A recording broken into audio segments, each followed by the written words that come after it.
여러분 안녕하십니까? 오늘 거룩한 안식일에 또 이 자리를 찾으신 여러분 모두를 주님의 이름으로 환영합니다.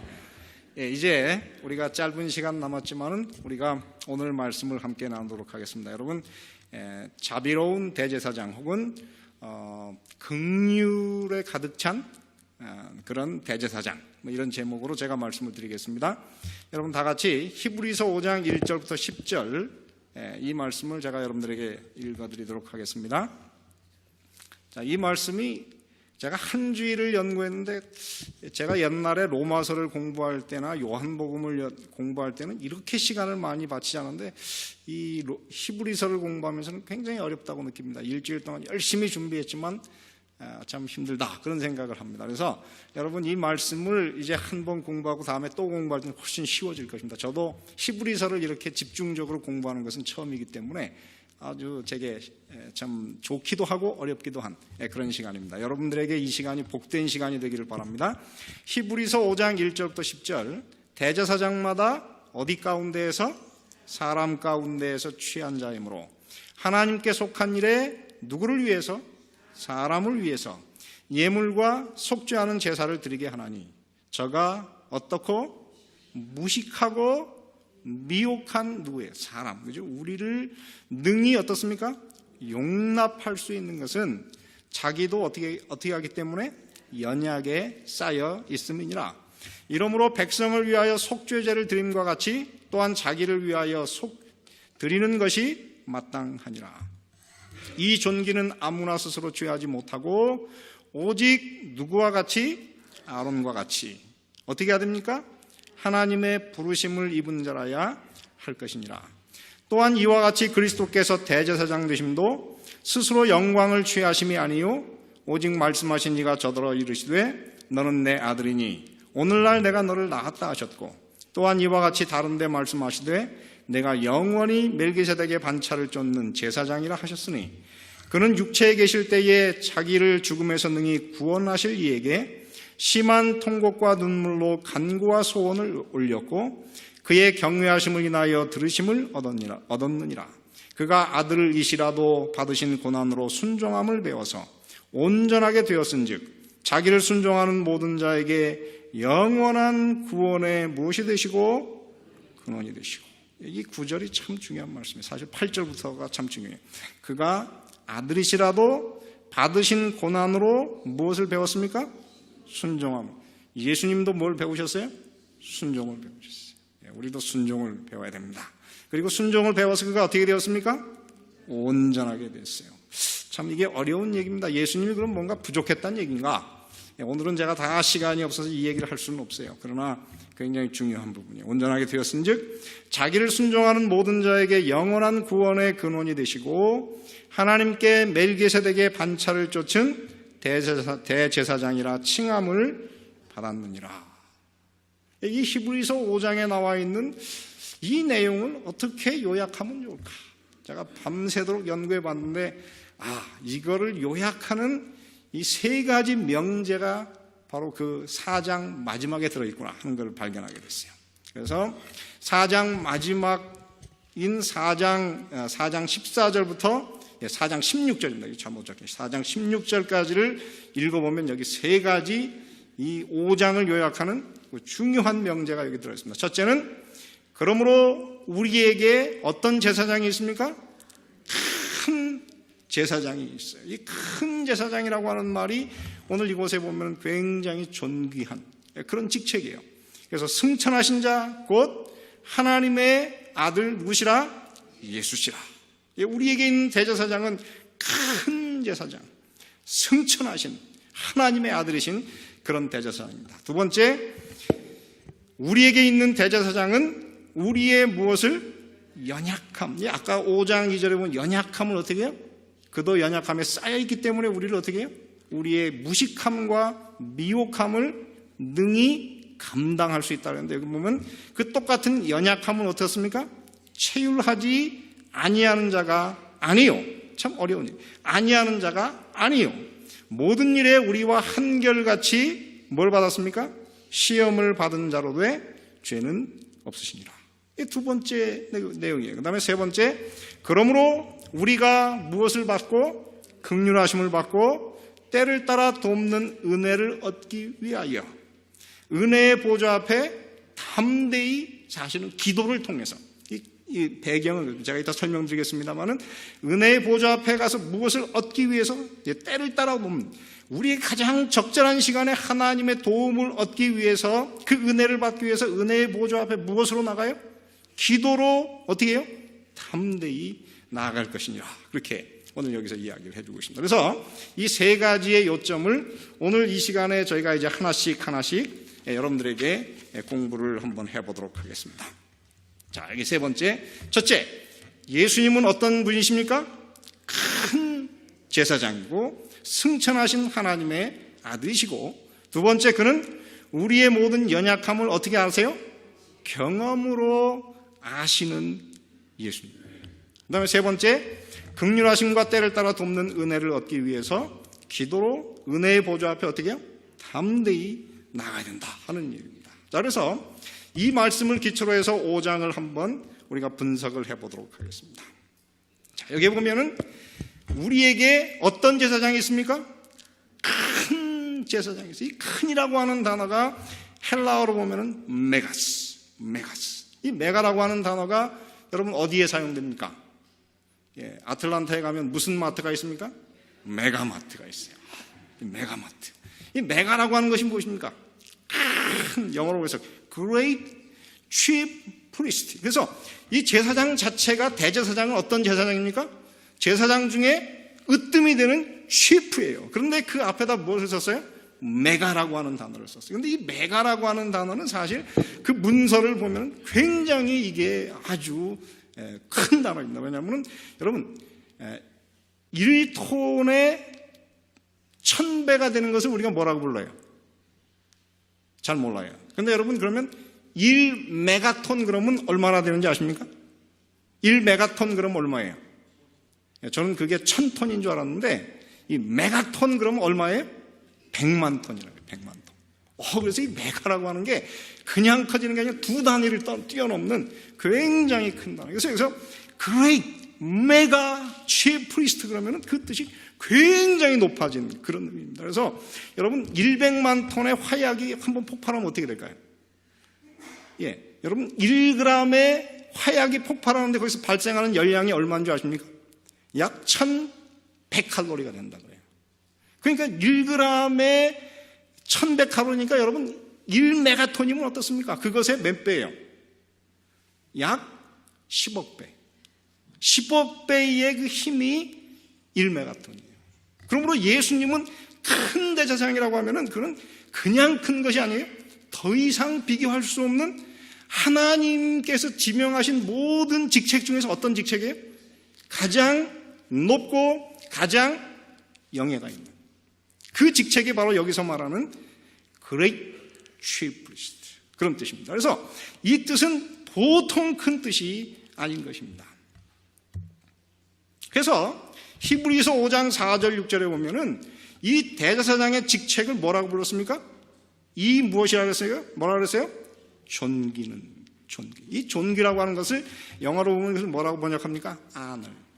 여러분 honor라고 하는 것이 좋습니까? 나쁩니까? 여러분 자녀가 honor student다. 그럼 어떻습니까? 애가 공부를 잘한다 이 말이에요. 그래서 졸업할 때 honor student로 졸업했다 그러면 이거는 영예예요. 그래서 여러분 학교에서 그 어떤 부모님들 보니까 애들이 honor student 이렇게 딱지를 딱 받으니까 그냥 그걸 자동차 뒤에다가 딱 붙이고 다니더라고요. 근데 여러분 대학이나 고등학교에 뭐가 있냐면은 공부를 잘하고 나중에 미래에 사회 지도자가 될 만한 아이들을 이렇게 장려하고 격려하기 위해서 계속 공부를 잘하도록 하기 위해서 무슨 회가 있냐면 National Honor Society가 있어요. 이 National Honor Society가 되려고 하면 GPA, 그 중고등학교 때, 고등학교 때나 대학 때 그 평점이 얼마가 되느냐면 4.0 만점 중에 3.75가 돼야 돼요. 그럼 그 점수가 얼마가 되냐면 All A는 아니지만 A-보다 훨씬 높은 점수예요. 그러니까 이거는 굉장한 일입니다. 그래서 졸업할 때 그 내셔널 아너 소사이어티의 학생으로 졸업한다 그러면 딸은 이렇게 훈장 같은 띠를 하나 이렇게 탁 주는 것이 여기서 말하는 그 아너입니다. 그래서 오늘 이 직책은 어떤 직책입니까? 안어예요. 하나님께서 오늘 우리에게 안어를 주셨다. 그런데 이 안어는 아무나 어떻게 취하지 못하고 스스로 취하지 못하고 오직 아론과 같이 어떻게 해야만 됩니까? 하나님의 부르심을 입은 자라야 할 것이다. 그래서 이 대제사장이 가지는 이 영예는, 이 존귀는 어떻게 해요? 스스로 자기가 아무리 잘한다고 받는 것이 아니고 어떻게 받아요? 하나님께서 어떻게 해요? 지명해야만 되는 것입니다. 여러분, 하나님의 지명이라고 하는 것이 여러분 얼마나 좋은 줄 아십니까? 제가 이 땅에서 참 별로 뭐 가지는 것이 없고 얼굴도 잘나지 못했지만 제가 그래도 어깨를 펴고 사는 이유가 뭔지 아십니까? 하나님이 나를 목사로 부르셨다 하는 이 생각 때문에 제가 자존심 갖고 다 이러고 살아요. 여러분, 천주교에서는 그 가정에 신부가 하나 나왔다 그러면 뭐라 그러는지 아십니까? 가문의 영광이다. 이래가지고 그 아들한테 아무것도 시키지도 않아요. 그런 것이 바로 여기서 말하는 그 존귀예요. 그래서 이 이스라엘 백성들 가운데 이 아론이 받은 이 제사장직은 굉장한 것입니다. 왜냐하면 이스라엘 백성들 중에서 레위 지파만 성소에서 일을 할 수 있도록 그들을 하나님께서 지명하여 불렀어요. 그리고 이 레위 지파 중에서 특별히 고핫 족속이라고 하는 족속이 대제사장 직책으로서 성소 안에 들어가서 일할 수 있는 그런 자격을 받았어요. 그리고 고핫 족속 중에서 오직 아론의 가족만이 대제사장으로 부름을 받았어요. 그러면 이 대제사장으로 부름 받으면요, 아무하고나 결혼할 수 없어요. 그 사람은 최소한 레위 지파의 처녀하고만 결혼했어요. 만약에 결혼을 했다가 이혼을 했거나 아니면은 사별을 한 여자하고 대제사장이 결혼을 하면 어떻게 될까요? 그런 대제사장직에서 파문이 되어버렸어요. 여러분, 영국의 이 사람이 누군지 아십니까? 이 역사 속에 나오는 위대한 인물이에요. 이게 누군지 아십니까? 예? 윈저공인지 잘 모르겠습니다. 근데 이 사람이 에드워드 8세였어요.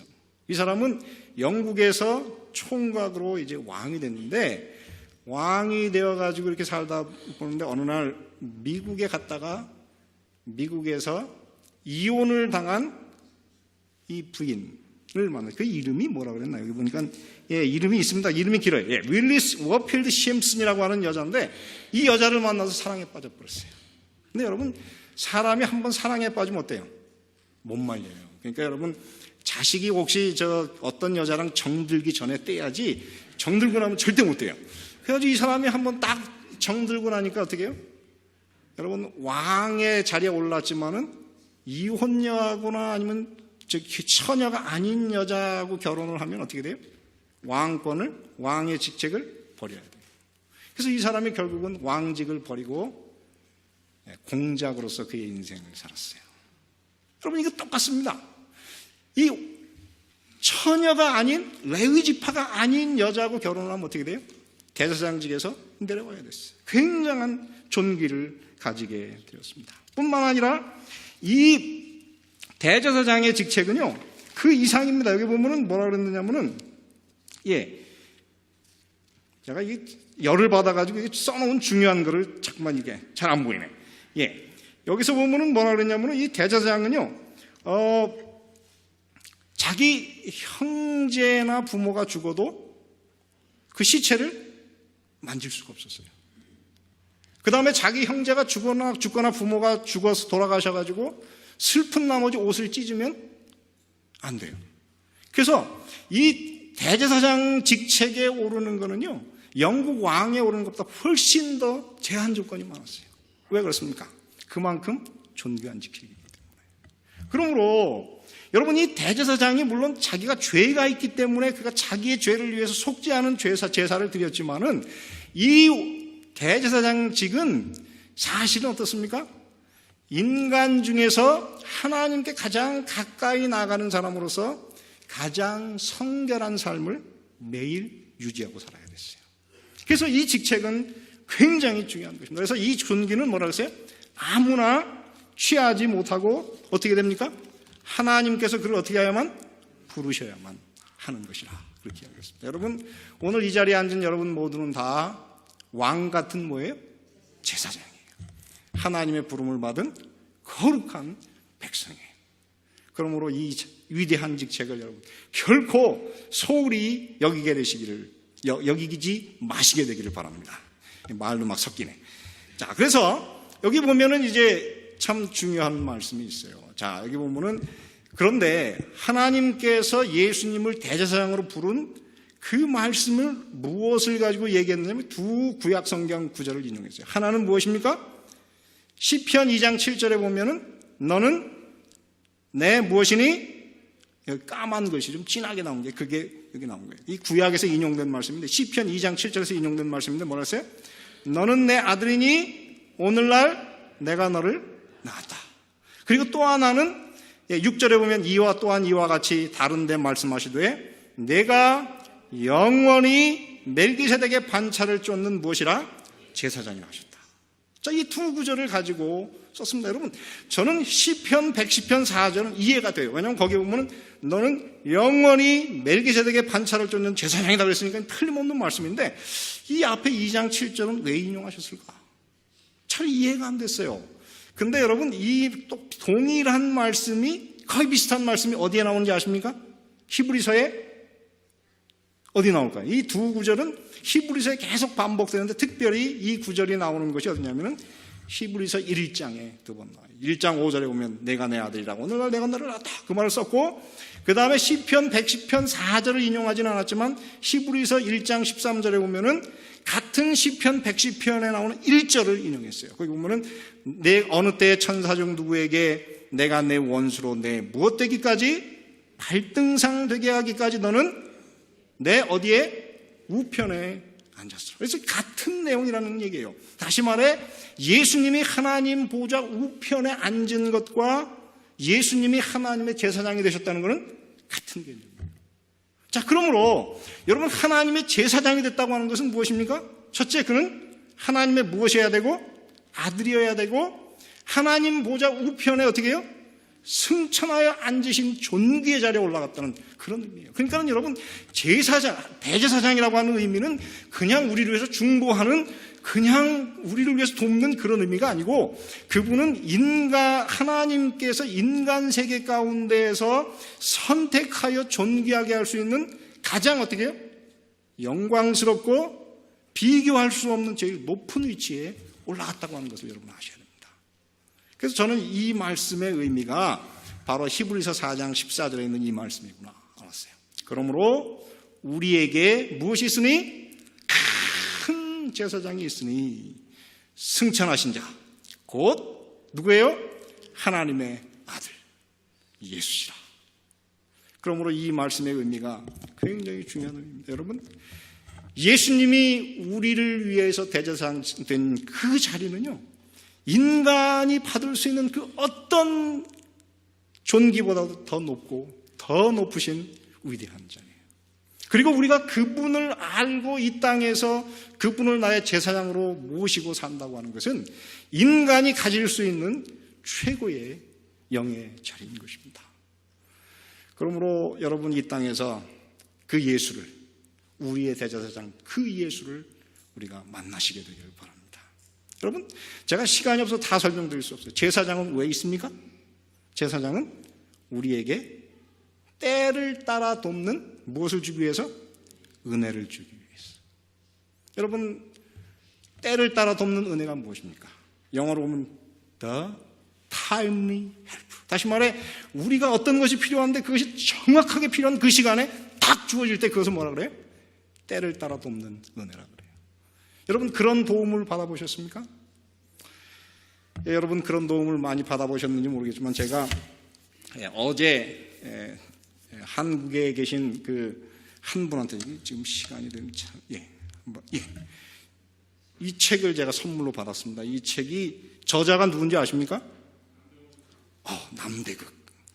지난 한 달 동안 와가지고 한 며칠 동안 잘 시간을 보내 너무 친해졌던 그분이 이제 이 책을 보냈어요. 근데 그 책 가운데 편지를 하나 끼웠습니다. 근데 그분이 가시면서 제게 뭘 하나 약속하신 게 있어요. 내가 자네를 이렇게 도와주겠네. 그런데 제가 그래서 매일 아침마다 이분이 무슨 대답을 주실까? 그래서 열어봤더니 대답이 없어요. 저녁에 자기 전에 또 열어봤어요. 매일 이메일을 한 달 동안 체크했는데 아무런 대답이 없어요. 드디어 이제 이 편지를 받아가지고 제가 떨리는 마음으로 박스를 열고 편지를 봤더니 자네에게 내가 약속한 것을 다 해줄 수가 없어서 미안하네. 애를 써보지만 길이 없네. 그렇게 대단히 실망스러웠어요. 답답했습니다. 그런데 여러분 이 성경 말씀을 보면은 하나님께서 우리에게 어떤 답을 줄 때에 내가 원하는 대로 꼭 주는 것은 아니에요. 왜 그런가 하면은 한 번은 한 사람이 이제 아프리카 선교를 가가지고 열심히 일하는데 이상한 병이에요. 중병에 걸려서 자꾸만 말라가요.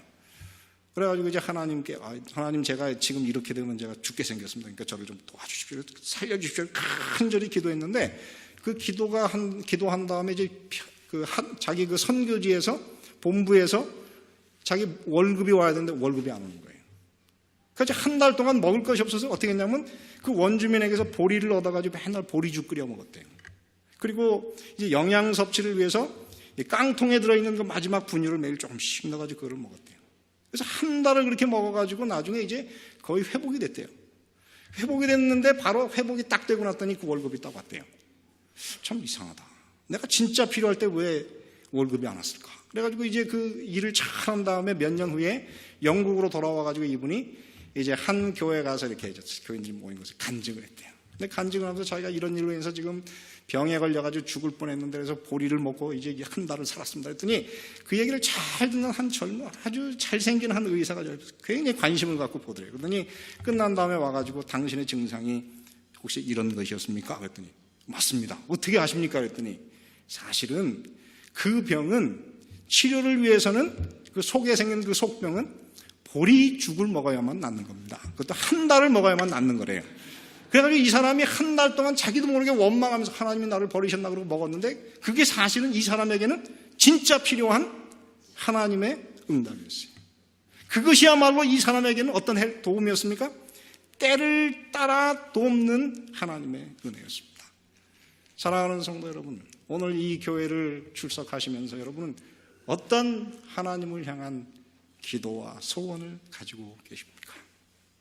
여러분 어떤 소원이라도 좋습니다. 그것을 가지고 주님께 어떻게 은혜 보좌 앞에 담대히 나가시게 됩니다. 이 담대히 나간다는 말은 사실 헬라 표현에서는 그것이 그 연설에서 사용하는 표현이에요. 연설에서 다른 사람 앞에서 가지고 주눅들지 않고 자기의 의견을 당당하게 얘기한다. 그것이 바로 여기서는 담대라고 하는 표현이라고 해요. 그러므로 이 표현 자체가 어떻게 해요? 더 높은 사람 앞에 나가서 그걸 어떻게 해요? 자기의 생각을 있는 그대로 말하는 것이 담대라고 하는 표현이에요. 결국 우리는 우리의 생각을 누구에게? 하나님께 가지고 나가서 있는 그대로 어떻게 하는 것? 있는 그대로 내놓는 것. 그것이 담대하게 나가는 것입니다. 사랑하는 성도 여러분, 오늘 여러분의 기도가 무엇인지 저는 알 수가 없어요. 어쩌면 여러분의 기도 중에서 기도가 응답이 안 돼가지고 여러분 마음속에 상처를 가지신 분이 계신지 모르겠어요.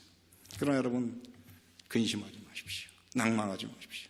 예수님은 담대히 은혜의 보좌 앞에 나간 모든 사람의 기도를 다 들으셨고 여러분들에게 가장 필요한 것을 타임에 가장 필요한 때 여러분의 모든 것을 정확하게 도와주시는 살아계신 하나님이십니다. 그것이 우리의 생각대로 이루어지지 않을지라도 하나님에게서 볼 때는 그것이 가장 완전한 대답인 것을 잊지 마시게 되기를 바랍니다. 그 예수님을 생각하시면서 여러분이 한 주 여러분의 마음속에 모든 소원을 지금 다시 믿음을 가지고 참으로 아름다운 향불이 되어서 하나님 앞에 그 기도로 하나님께 드리시는 참으로 살아있는 그리스도인, 살아있는 성도들이 되시길 바라면서 하나님의 말씀을 마치겠습니다. 은혜로우신 아버지 하나님, 우리가 심히 연약하고 무식하고 미혹당하는, 그래서 우리 힘으로는 살 수 없는 연약한 우리를 위해서, 우리를 돕기 위해서 하나님의 아들 예수 그리스도를 우리의 대제사장 삼으시고 그에게 이 위대한 존귀를 부어주신 하나님의 그 크신 사랑을 인하여 감사를 드립니다. 이제 이 위대한 대제사장이 우리에게 있음에 주여, 저희가 어떠한 소원을 가지고 있든지, 어떤 좌절된 우리의 소원을 가지고 있든지, 저희들 이 모든 것을 참으로 가지고 저희들 참으로 은혜의 보좌 앞에 믿음으로 담대히 나아가서 주님 앞에 이 모든 것을 참으로 고하고 참으로 주님으로부터 때를 따라 돕는 하나님의 그 적절한 도움을 받을 수 있도록 은혜를 베풀어 주시옵소서. 아버지, 오늘 이곳에 머리 숙인 당신의 자녀들 중에 주님을 믿었지만 참으로 오랜 기도로 인하여 참으로 실망당하고 더 이상 기도할 용기조차도 나지 않는 좌절 중에 있는 당신의 자녀들도 있습니다. 주여, 저희들 끝까지 인내할 수 있도록 도와주시고 어느 날 우리의 눈이 열려 하나님께서 우리의 기도를 들으지 않으신 것이 아니고 우리에게 가장 적절한 방법으로 적절한 때에 응답하시거나 응답하실 것을 저희들 오늘 믿음의 눈으로 참으로 바라보고 기뻐할 수 있는 당신의 자녀들이 될 수 있도록 은혜를 베풀어 주시옵소서. 어떤 문제를 가졌든지 저희들 항상 참으로 때를 따라 돕는 은혜를 얻기 위해서 은혜의 보좌 앞에 우리의 대제사장이신 예수를 통하여 담대히 나아가서 당신 앞에 우리의 모든 것을 내어놓고 참으로 주님의 사랑에 젖는 우리 살아있는 우리 올랜도 중앙교회 성도들이 될 수 있도록 은혜를 베풀어 주시옵소서. 이제는 하나님의 사랑과 예수 그리스도의 은혜와 성령 하나님의 교통하심이 오늘도 우리가 다 이해할 수 없지만 주님 앞에 믿음으로 나오라고 말씀하시는 주님의 그 음성과 초청을 따라서 은혜의 보좌 앞에 믿음을 가지고 담대히 나아가며 항상 우리의 모든 문제를 주님께 아뢰 살아있는 우리 올랜도 중앙교인들과 오늘 이 자리를 방문한 당신의 모든 자녀들과 이제부터 영원토록 함께 하시기를 예수 그리스도의 이름으로 축원하옵나이다.